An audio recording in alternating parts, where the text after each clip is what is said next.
Oh, microphone. Okay.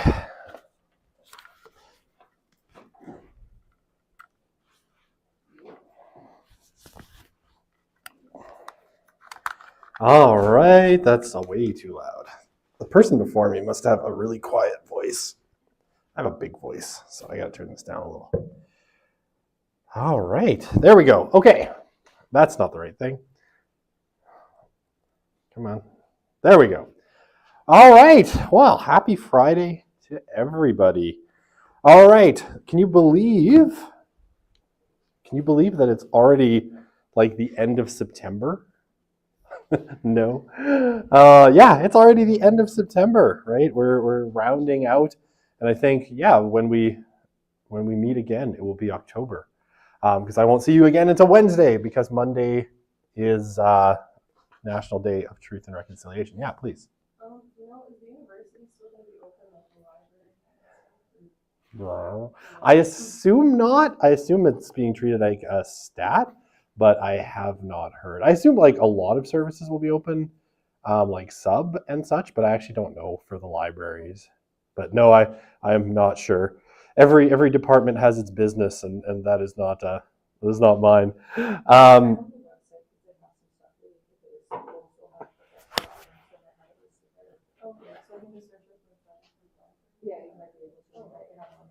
Yeah, good suggestion. Okay, so we're going to keep going talking about theories of religion. I think I made the room darker. I think that was from last time. What is the step count at? 11,725. I get up really early, which is why I'm half asleep right now. Okay. I guess we left off talking about Durkheim, right? So we left off here. We were talking a little bit about Emil Durkheim and his theories of religion, right? In which basically for Durkheim, religion is all about social cohesion, right? He's really interested in the functions of religion. And I won't go over all of this again, but Durkheim definitely has some problems. We talked about definitions of religion, right? We talked about those functional definitions. They all essentially follow from Durkheim, and they all then have similar flaws to what Durkheim's definition has, right? In that being really concerned with the function of religion, they can broaden out the definitions too big. And so Durkheim's kind of views on religion in a lot of ways end up being really, really broad, sometimes problematically so. Okay, so Max Weber. So Weber, right, is sort of our, the third of our big three sociologists, founding sociologists, founders of the field. Occasionally we see Weber sort of lumped in with Marx under conflict theory, but a slightly modified view of conflict theory, one that moves beyond the economic. And we'll take into account things like politics and religion as important sources of social change and action, right?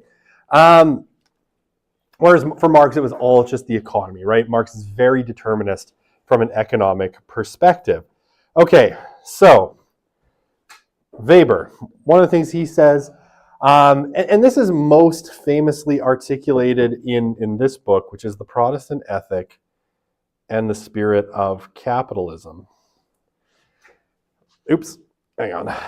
Okay, so if you've taken classical social theory, you've probably, and if you've taken SOC 100, at least with me, you've probably heard at least to some extent of this book, The Protestant Ethic and the Spirit of Capitalism.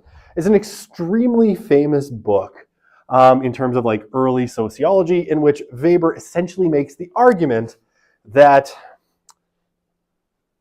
it was Protestantism in the northern European countries like England, like the Netherlands, that initially sort of gave capitalism its start, right? That basically the growth of capitalism was fundamentally attached to what he calls the Protestant work ethic, right? And this idea of things like living really simply, what was called ascetic life, and then using all of that Okay, actually, here, let me play this clip, and then I'll talk a little bit more about Weber.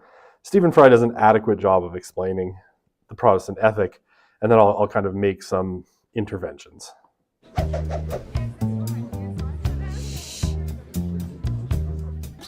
Those who pursue religion often turn away from worldly affairs. They're suspicious of wealth and business, preferring an ascetic life of contemplation and prayer. The sociologist and economist Max Weber argued that after the Reformation, one form of Christian Protestantism, Calvinism, encouraged a different attitude to work, with far-reaching effects. Calvinists believed in predestination. A precise number of souls would go to heaven. The lucky ones had places reserved by God. However, most Calvinists were terrified there would be no seat awaiting them in paradise. They were always on the lookout for signs that they had been saved. One clear indication that they were on the guest list was that they were actively contributing to their community through their work. In his book, The Protestant Ethic and the Spirit of Capitalism, Weber argued that the Calvinists' need to reassure themselves through their industry was an important factor in the growth of capitalism in Northern Europe. They built up businesses that generated wealth, but at the same time lived thrifty lives. They reinvested any surplus and so helped fuel capitalism. Eventually, capitalism would have a life and momentum of its own. But according to Weber at least, its initial impetus came from a theological source.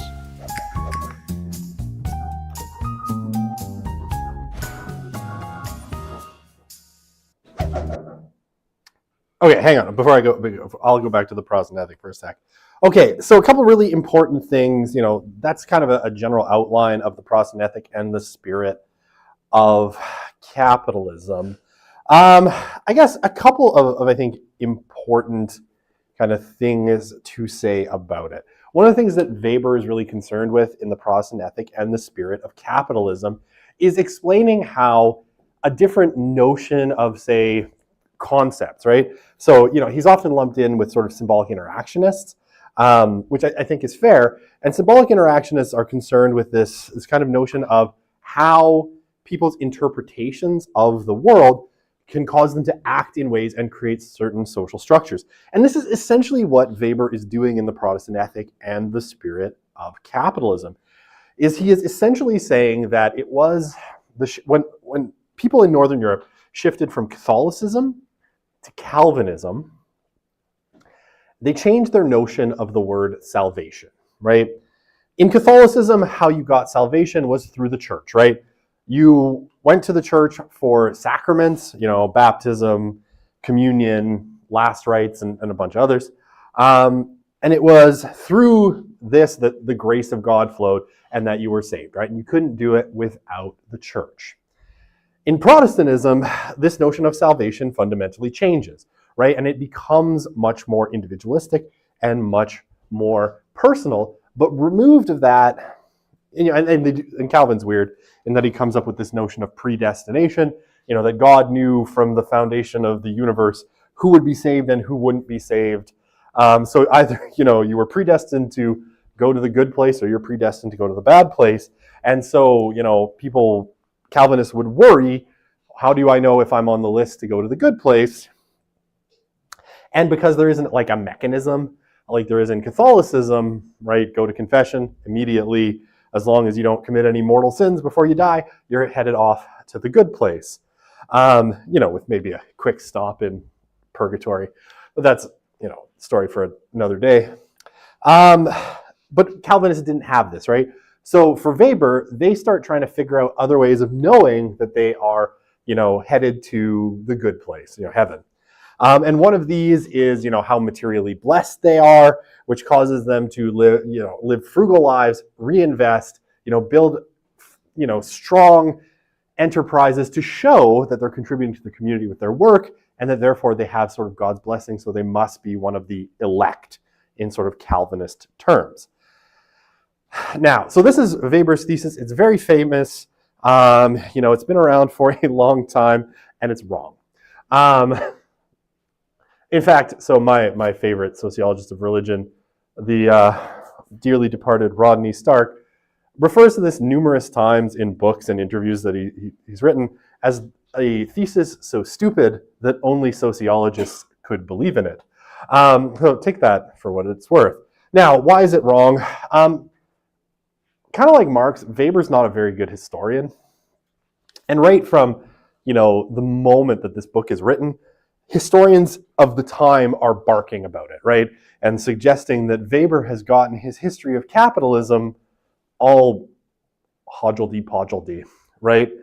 And in particular, what a lot of people point to today, and I mean, if you want a good example of this, in a book that's really well written and really compelling, you can find it in Rodney Stark's book, How the West Won, which is a really, really interesting book as well. A little bit less sociological, a little bit more historical, but still really very interesting.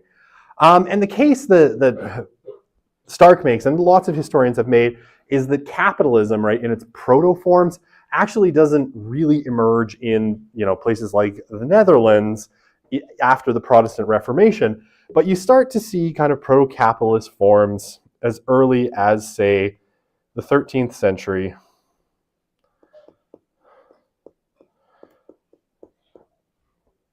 Mostly in Italy, right? So mostly in Italy. So you get this in a bunch of different ways, right? One of the ways that you get this is Christian monasteries, right? So where you have monks, they develop sort of really specialized production. So monks are famous through the medieval period for producing certain things, like cheese, like beer, like wine, that are really high value commodities and that they produce in great amounts. But a lot of these monasteries are kind of self-sustaining in that they produce a lot of their own food, so they don't need much. So they start to trade in currency, right? And they start to lend out money to, kings and princes. So you get the development in 13th century Italy and a little bit later of things like double entry bookkeeping. Double entry bookkeeping, right, which is a key foundation of accounting. Credit that is, on paper. So through almost well into the 19th century, basically all of the big banks providing credit in Europe are Italian. Eventually they'll set up branches in places like England, but the Italians are the big money lenders of the world, and credit that's based on paper, hey, I'm telling you, I'm writing you this piece of paper that says I am lending you 11,000 gold ducats or whatever, sort of invented by the Italians, and it's a foundation of kind of modern capitalism. It also sort of forces the church to rethink its view on what's called usury, right? Can you charge interest on loans? And eventually the Pope and the Catholic Church come down on, yes, but it can't be excessive. And so all of this is developed in Catholic countries, right? Whereas Weber's thesis was, it's only once Protestantism exists and you can separate society from Catholicism with its weird super ascetic practices that you get capitalism. But I think a more honest historical kind of view would say Weber's wrong about this. The proto-forms of capitalism really come out of Catholic countries, and the reasons that, say, capitalism doesn't thrive the same way in, say, France and Italy is down to other kind of historical political reasons rather than the fact that they weren't Protestant. So Weber's wrong, but it's still an interesting thesis, and you'll still probably have to read it, or you have read it if you take classical social theory. But you can tell, go pick up a copy of How the West Won, and then argue with your professor, because they love it when you do that, that actually Weber's thesis is profoundly wrong. Anyway, okay, you can tell them I said that. I never have issues with the theorists. Okay. Wait. Oh, good. We're still doing good on time. So, like Marx and Durkheim, Weber is an advocate of what you would call the secularization thesis, right? So, specifically, Weber believes that capitalism and modernity would lead to the rationalization of everyday life. And he uses this word, right? That's really important, that rationalization would lead to disenchantment, right?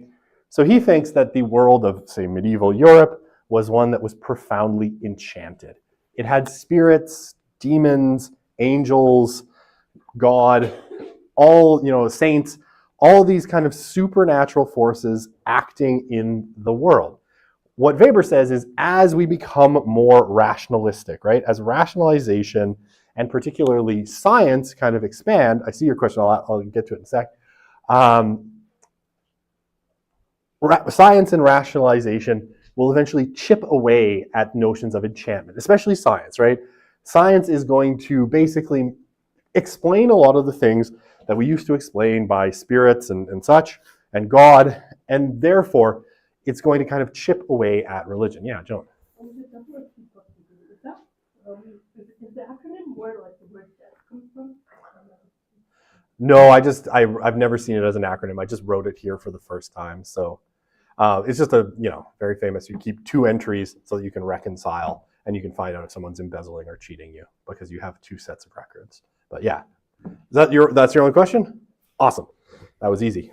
Okay. What was I saying? Yeah. So once we get, the science, modernity, we get, institutions and actors becoming more efficient, organized according to rational processes, efficiency, bureaucracy, and organization, right? And we're going to look for the best scientific ways of doing everything and explaining things, which is going to lead to materialist explanations of everything, right? We're not going to need supernatural explanations because we have materialist ones. Yeah, please.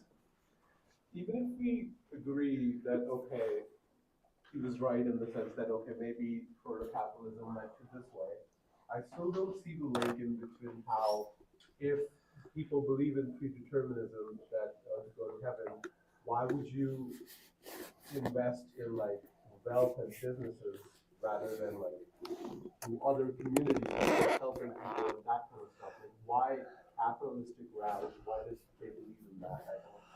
I mean, here it's the notion that, sort of for those elect, right? And it's a very specifically Calvinist belief that those people are going to be more blessed than the people who aren't elect, right? I can't remember what the term in Calvinism is for those who aren't elect, but basically, obviously you're on the heaven guest list, so God has blessed you, so, oh, look, your business is thriving. And so that incentivizes people to sort of make sure that they are doing well. So it's like, okay, I'm going to show my wealth and my success as a sort of outgrowth of that I'm blessed. And that proves that I'm going to heaven and I can allay myself. So it causes people to work really hard, right? Because it's like, I really want to make sure, I'm really concerned that I'm not going to heaven. I really want to make sure that I know that I'm on the guest list to, the nice part of the hereafter, not the Bernie pokey part.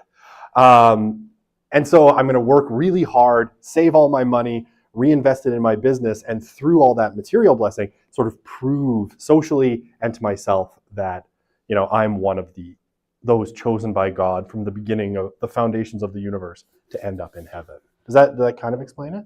It's like money is kind of like an indicator that if I have more money, then God must have given it to me. I have the blessing of God, right? I'm one of the blessed.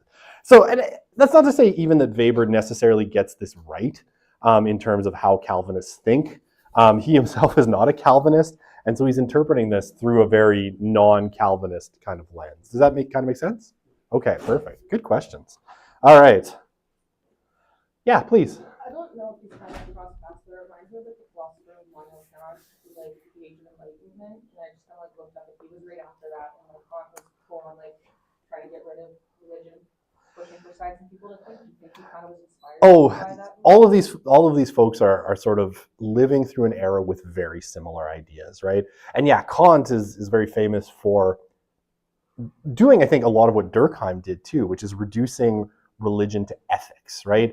That religion is just ethics, right? And religion is just a way of essentially perpetuating ethics through a community, right? It's like the mechanism that you get everyone to share those values. But yeah, there's a huge continuity in all of these thinkers, right? They're all they share a lot of assumptions, right? The assumptions of the Enlightenment. And so a lot of those ideas, yeah, are similar. And I know, like, Weber would have been reading Kant, right? Of course, as would Durkheim, right? They all would have been familiar with these ideas. So yeah, though I can't think of a specific like instance, it's definitely all in the kind of oxygen of the time, right? Yeah. Oh, but that's a really good observation. Okay. Right. So, sorry. Great questions.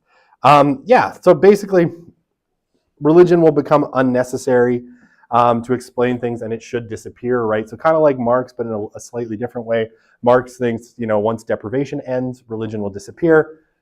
Weber, these guys all merge together in my brain at some point, thinks that religion is going to go away once we don't need it to explain the world anymore, right? And Weber is fairly neutral on this, right? He doesn't think this is necessarily a good or bad thing. He just thinks it's an inevitable function of modernity. Because again, all of these, kind of like well into the 1960s and 70s, everybody thinks modernity is toxic to religion. Excuse me. Oh, fuck. Okay.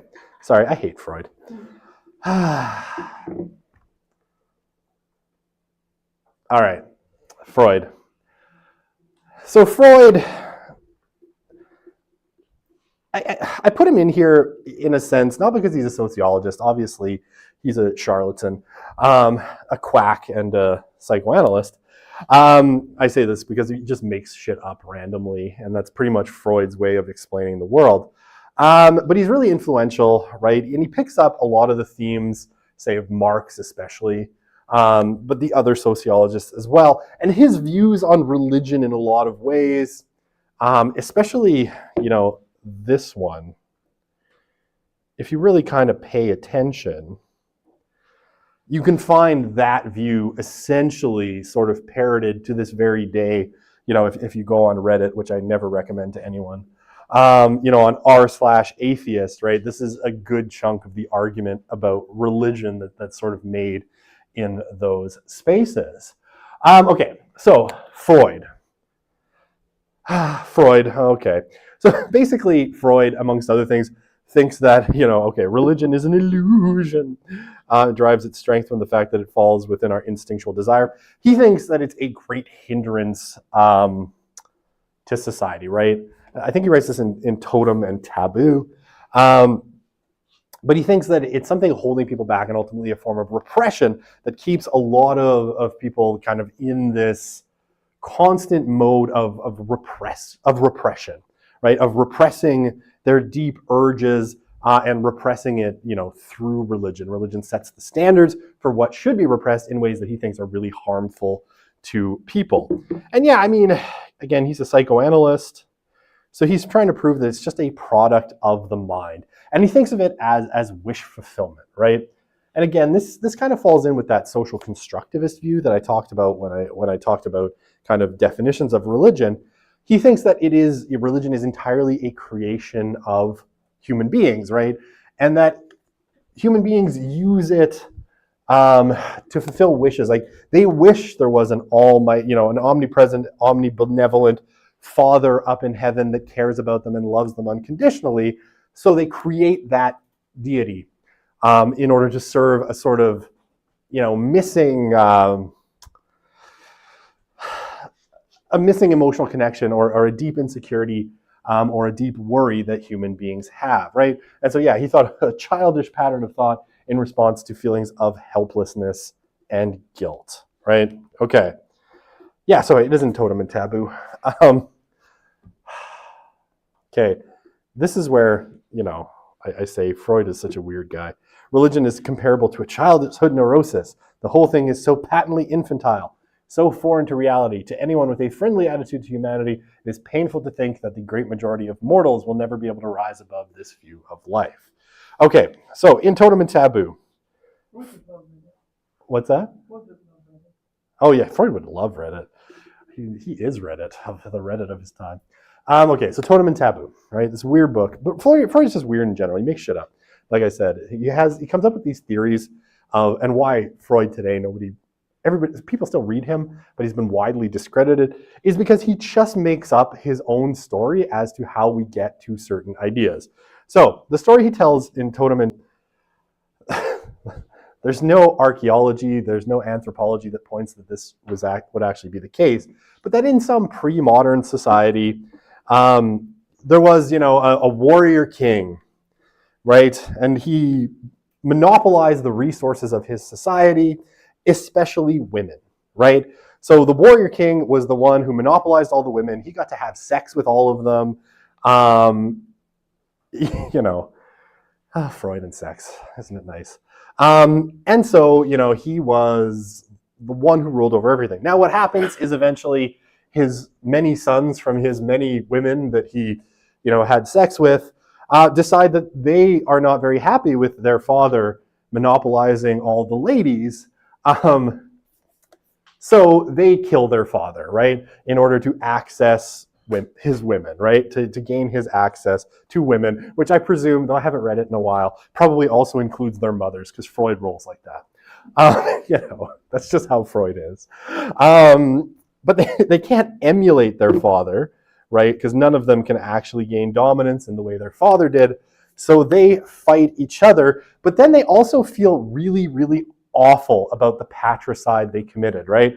They're kind of aware that they killed their father for selfish reasons, and so they create religion as a way of alleviating the guilt and frustration that they feel, right? So they feel frustrated, about their powerlessness, their guilt, and so they create religion as a way of alleviating that. And I will say, here, you mentioned Kant.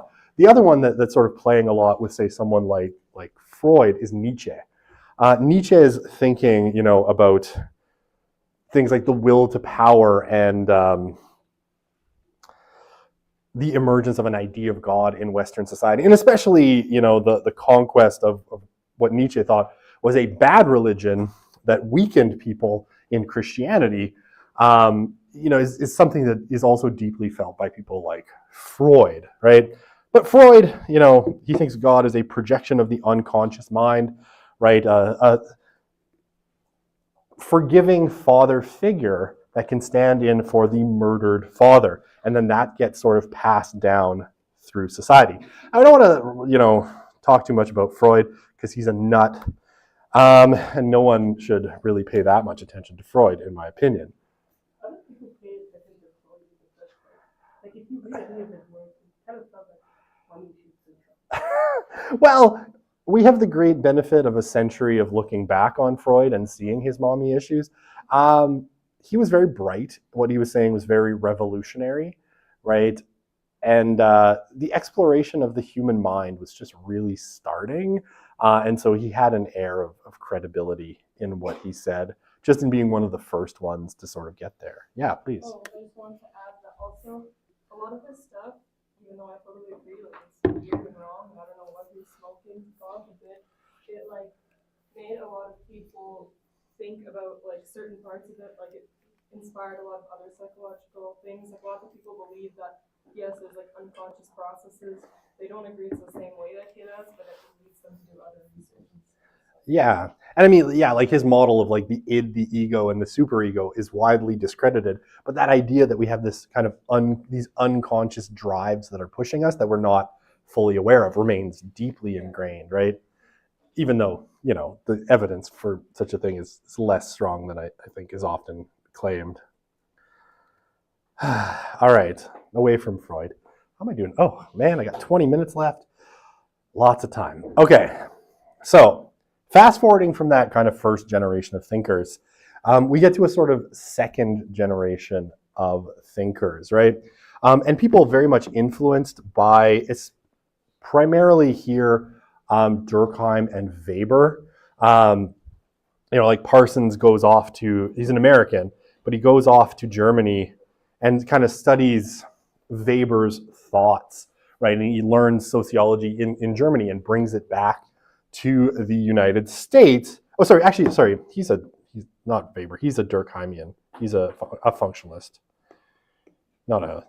He goes to Germany and learns kind of the school of structural thought from people around Durkheim. Okay, so you can kind of see this in Parsons' thinking about what religion is. So it's one subsystem amongst many, right? So it is a social institution that functions kind of in, in society, and it has a very specific purpose. And Parsons basically is trying to figure out, okay, how does society actually work? Like if I take this functionalist view from Durkheim and say, okay, there are social structures, they serve certain functions. When they're functioning well, right, society functions well. When they're functioning poorly, society functions poorly. And so the goal is sort of like replacing damaged institutions or fixing them. And so what he says about religion is it performs a vital but limited function in the social order, right, which is, over here. It gives, morality and comfort and pushes sort of faith and conformity, right? So it provides a set of values which become then the basis of the values consensus. So religion in a society tells everyone what right and wrong is, what, how to treat people, how to act in society, sort of enforces that and creates conformity, right? Where everybody essentially tries to follow the same sets of rules, which allows society to function relatively harmoniously, right? Okay, so religion provides the values that are the basis of that consensus, right? And it anchors it in the eternal, giving it a sense of being really permanent and important. And then other institutions will reinforce those values. So things like education and the family, especially, I've created an accidental Venn diagram. Kamala Harris would be so proud. She loves Venn diagrams. So yeah, I mean, they reinforce, right, and things like, the polity and things like the police. So police you could have over here, the military.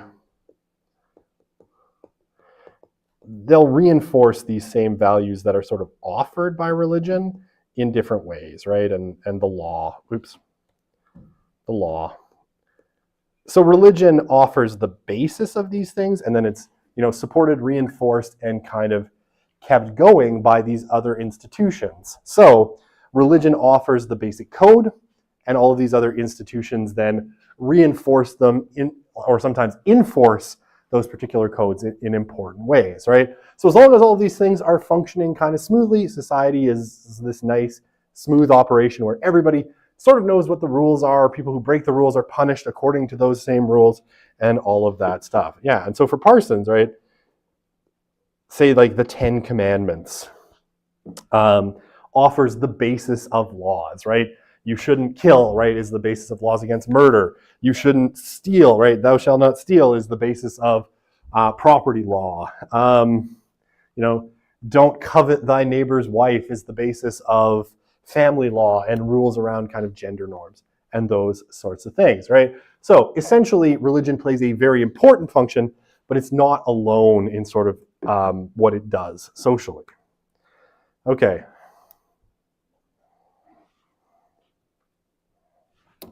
Sorry. Function for religion. I'm going to erase the horns because he's too nice for that. I can't, drawing wings is just going to be a lot. All right, how about this? We'll go. There we go. And we'll make him a medieval saints icon. There we go. Okay. There's the light of God shining off him. Okay. So one of the other things that Parsons says, and we'll hear this echoed as well by people like Peter Berger, is for individuals and for society, another thing that religion does that's really important, other than just offering, common values, is it offers comfort, right? So if I go back here, right, I had comfort, here, very important. So sometimes stuff happens, right? Human life is unpredictable. It's weird. A lot of things happen. Human beings encounter great difficulties, sudden illnesses, premature deaths, loss of employment. And religion comes in, to help people make sense of these events for Parsons, right? Why, essentially that's one of the functions, right? that we talked about before, what we would call theodicy. Religion, why good things happen to bad people, bad things happen to good people, why is there evil, suffering, and death, and what to do about it. Religion can help people make sense of those events, right? It gives a sort of explanation for why bad things happen and what to do about them, what they mean, and all of that stuff. So it can explain, disastrous events like crop failures, hurricanes, natural disasters, earthquakes, all of these sorts of things, and kind of help people cope with that. So there is a sort of coping mechanism built into religion that helps people move on from the hardship in life and continue to live without being sort of crippled by, nihilism, right? That everything is just garbage and there's no good in the world. And yeah, it mostly serves the purpose of maintaining social stability, relieving tensions and frustrations that arise from catastrophe, right? Giving people hope, explaining things, giving them rituals with which they can move through those difficult periods of life, right? And so I mentioned earlier in the course, when in Orthodox Judaism, when someone dies, right, the whole community comes around them for 7 days, right, what's called sitting Shiva, and kind of helps them through those first 7 days of grief, supporting them, walking them through a ritualized way of understanding it. And that's very much what Parsons kind of has in mind. Okay. Yeah, so again, it's about theodicy. I don't know what picture this is. I really should. It's a famous piece of art, and now for some reason it's escaping me what it is. It also helps people make sense of the contradictory experiences of life, right? Why bad things happen to good people, why good things happen to bad people, right? And again, in a sort of Judeo-Christian frame, this is because, you'll reap your punishment in the, you reap what you sow. If you sow good things, you'll reap that in the afterlife. If you sow bad things, you'll reap that in the afterlife. So, there's a sort of cosmic justice that alleviates the need for temporal justice, right? If it exists at a kind of universal level, it doesn't need to exist necessarily at the temporal, at the right here and now. And I mean, you see this in notions like karma as well, right? That, if you are a bad human, you get reborn as a chihuahua. Yep, that sounds right. Or whatever. I hate chihuahuas. My friend had one, and that thing relentlessly hated me too, and it would bite me every time I went over. And I'm glad it died. I had nothing to do with it, but I wasn't sorry. Bad people are reborn as chihuahuas because they're the devil's dog. And that's how it goes, right? But this is another function, right? Making sense of these contradictory experiences is something religion does really well. I'm sorry? It could be. I honestly don't know. I probably had some purpose when I made this slide, and I can't remember what it was now. Okay, Bella. I love Bella. Let's talk about, please, sorry. Do I have to go back one slide? So when we talk about theodicy, right, that is a way of explaining why evil happens. But don't you think that is only required in cases where the religion assumes there's a benevolent God? Do you think I don't think necessarily, right? Because for instance, I've pointed this out a few times, but Greco-Roman religion, where the gods suck quite a bit, right? Zeus is very rapey. The gods kind of scorn mortals. Has its own sort of theodicy, right? How evil came into the world. Well, it's actually Zeus that loosed evil on the world, through Pandora and her silly box, right? Again, it's all the fault lies in women, always in religion. I don't know why. No, that's not true, but in these particular two cases. So yeah, even, the existence of evil and why bad things happen, exists in all sorts of religious systems, whether they are, whether you have the omnibenevolent, which is the term for, the all good kind of deity, like in the three Abrahamic religions. You still find that in other religions. And weirdly, I don't want to make too much of this, but a lot of religions or kind of origin stories of kind of the universe in religions have what's called a prelapsarian state, right? Like before evil entered the world, what was the world like? So the sense that, I guess you see this in a lot of religions, something went askew at some point in the deep distance past that brought evil into the world, but it was not always so, right? And again, I don't want to say it's a universal human impulse because not all religions have it, but you find it in a lot of religious systems, right? And it may just be like they're all influencing each other, as cultures kind of contact each other, or I don't know, some deep human impulse that things should be better than they are. I don't know. I'll let Freud answer that question. It's all because you want to sleep with your mom, I guess. Okay, does that answer your question though? All right. So Robert Bellah. Okay. So similar, right? Bella's a functionalist, kind of following in that Parsons Durkheim sort of school. And he will suggest, right, that religion serves a social function as well. And he'll say a lot of the same things as Parsons, right? That it's, morals, ethics, comfort, all of that stuff, right? It's a social institution that provides all of those things. He also says, I'm just going to erase this, because these two are important, that religion evolves over time. That basically religion is changing, right? Now, Bellah thinks, like Weber and Durkheim, that the causal agent of this religious change is modernity, right? It's modernity. That as we get deeper into modernity, we are going to see more and more kind of religious evolution as the kind of supernatural elements butt up against science, against reason, and all of those things. So what he says is that civil religion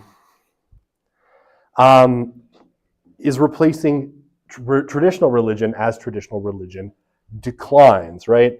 Now, he says civil religion is effectively the same. It performs the same function as traditional religion, but without reference to God. Now, I think it's not for nothing that Bellah is American, right? And his principal context is the United States. Okay, so what is civil religion? Right? Any belief system which doesn't rely on a conception of God or gods, but still inspires a passionate mass response with members displaying high degrees of commitment to that belief system. And the biggest example, so basically these are secular religions, right?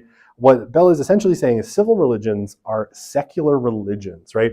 They share a lot of features of religion, but without reference to some kind of deity.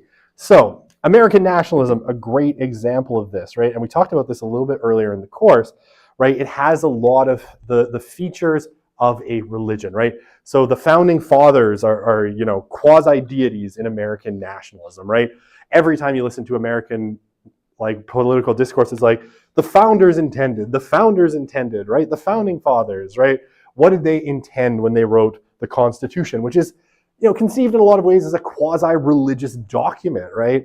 That the Constitution, sorry, I was just watching these clips where I think it's Charlie Kirk, who's a conservative, goes onto college campuses and he's handing out copies of the Constitution for third graders to college students to make fun of them.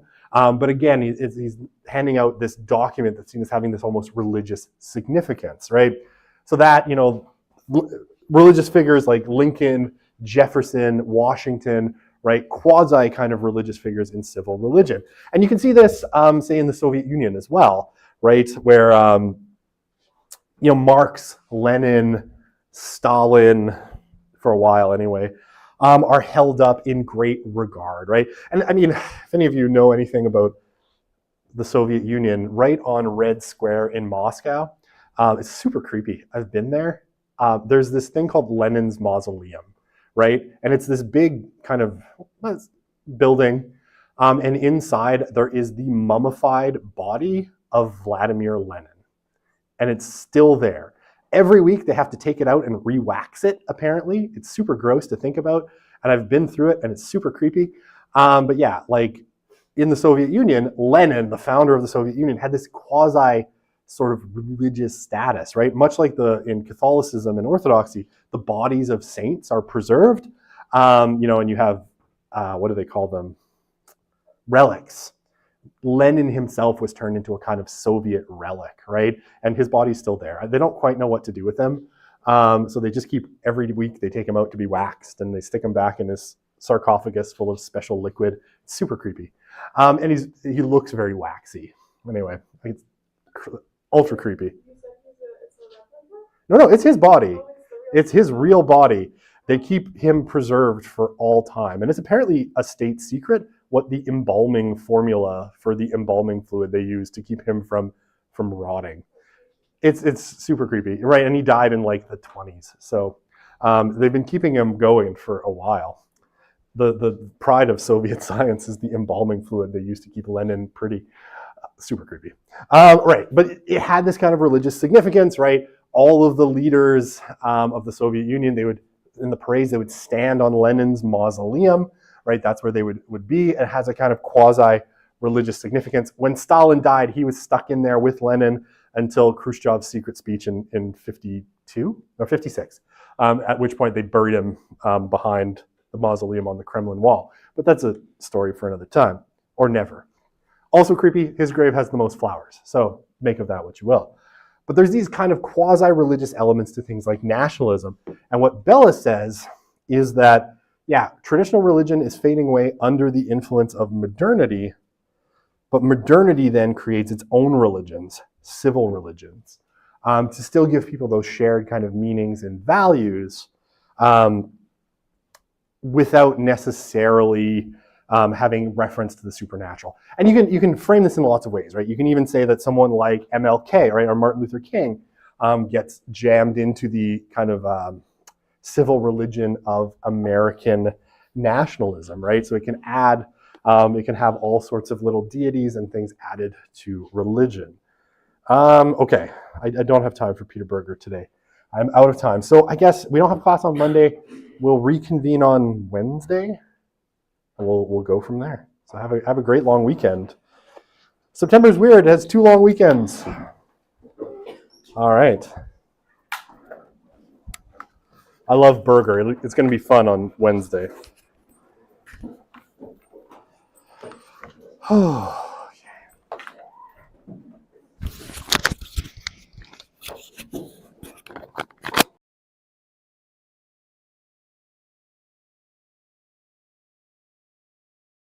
Okay.